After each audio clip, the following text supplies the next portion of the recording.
You can blend the real world with your 3D animations using DMX-compatible lights. Unreal has built-in support for DMX, so it's super easy to animate with Vizibeat. Today I'm going to show you how to configure some fixtures in Unreal Engine and then easily animate them. So in this small demo setup we have my PC, which is connected via an Ethernet cable to a DMX node, which works with both ArtNet and sACN networks, which is then connected with a DMX cable to a DMX Lite, which is then daisy-chained to another DMX Lite. If you already have your fixtures and patches set up, skip to this timecode here. First, enable the DMX plugins, search for DMX, and then enable Protocol, Fixtures, and Engine. Hit Restart. You should see these new options here. Now let's set up the port where we'll send DMX. Go to Project Settings, scroll down to Plugins, click on DMX, and let's add an output port. Rename it to whatever. For testing, let's output to everywhere, so let's select this first option, and that's it. So now we have the network that we can send DMX on. Let's make a DMX library next. Add one fixture type per kind of light that you have. Unreal has presets that you can use, but if you don't find it, you can set it up yourself. DMX lights can have different modes. For example, these two lights have both a 9 and 11 channel mode of operating. Let's go with the 11 channel mode so we have more accuracy in the pan and tilt.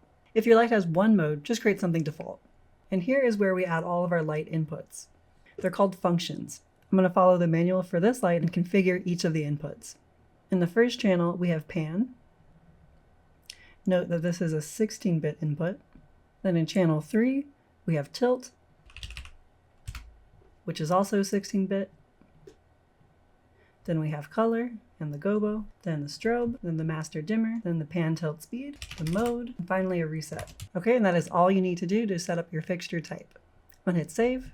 This fixture describes how this light interprets inputs. Let's go to the fixture patch to add actual light instances.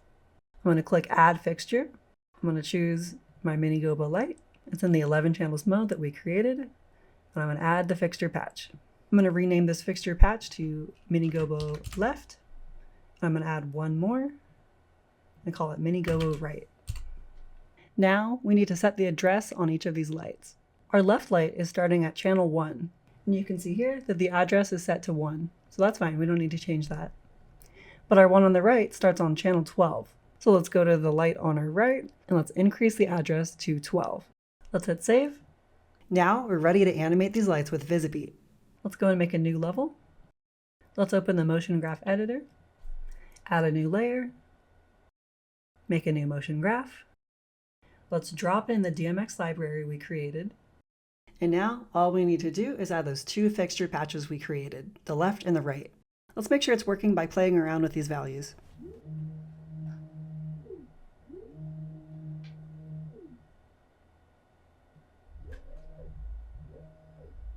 Let's turn the brightness on. Here are some very basic setups using a waveform node. If you're actually creating music-driven animation, you'll want to drive this from music, MIDI, OSC, anything that Vizibeat can input.